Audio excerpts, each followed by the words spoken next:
الحمدللہ وکفیٰ وسلام علی عبادہ الذین اصطفیٰ۔ ناظرین کرام، ہم آپ کی خدمت میں بہت ساری ویڈیوز لاتے ہیں، غیر مقلدین کے متعلق گفتگو ہوتی رہتی ہے، لیکن غیر مقلدین کے متعلق ہم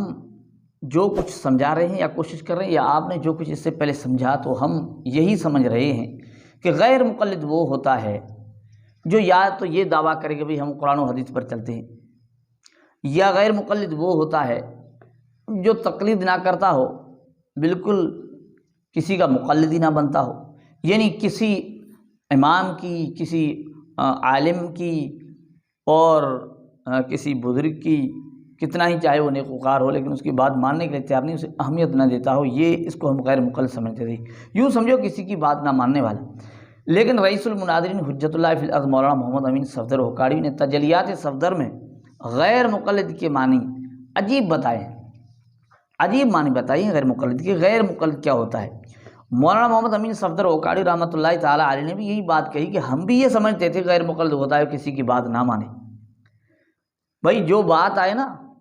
وہ نہ مانے۔ دیکھیں کبھی کہے گا کہ بھئی قرآن پاک، تو آپ دیکھیں گے کبھی قرآن پاک کو ماننے کے لیے تیار نہیں ہوگا، احادیث کو ماننے کے لیے تیار نہیں ہوگا، مفسرین کی بات کو ماننے کے لیے تیار نہیں ہوگا، محدثین کی بات کو ماننے کے لیے تیار نہیں ہوگا۔ تو یہی ہم سمجھتے تھے غیر مقلد ہوتا ہے، تو تقلید بھی کسی کی نہ کریں، لیکن اپنی بات چلائیں جو اس کو سمجھ میں آئے، جو اس نے قرآن کا مفہوم سمجھا اس پر چلنے لگ جائے، حدیث کا مفہوم جو اس نے سمجھا اس پر چلنے لگ جائے، جو اسے ذہن میں بات آ گئی، یعنی اس کی سمجھ میں جو آئی اپنی سمجھ پر چلے، شاید ہم یہی ہے۔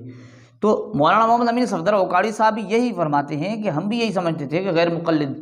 وہ ہوتا ہے جو کسی کی نہ مانے، لیکن کہتے ہیں کہ مولوی عبدالستار کی تحقیق کی تحریر پڑھ کر فرماتے ہیں اس بات پر ہم پہنچے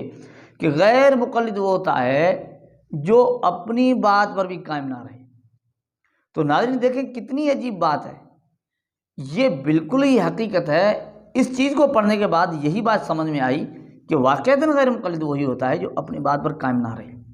خود کہہ جاتا ہے کہ قرآن کی مانو، لیکن قرآن کی آیت آتی ہے تو ماننے کے لیے تیار نہیں۔ ارے بھائی آپ ہی نے تو کہا تھا اپنی بات پر ٹھہرو، لیکن وہ نہیں ٹھہرے گا،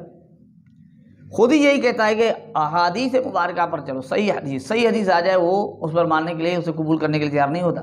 اپنے ایک اصول بنائے، ان کے اصول بنائے ہوئے نا، اب وقت آنے پر اپنے اصولوں پر نہیں ٹھہرتے۔ یعنی غیر مقلد وہی ہوتا ہے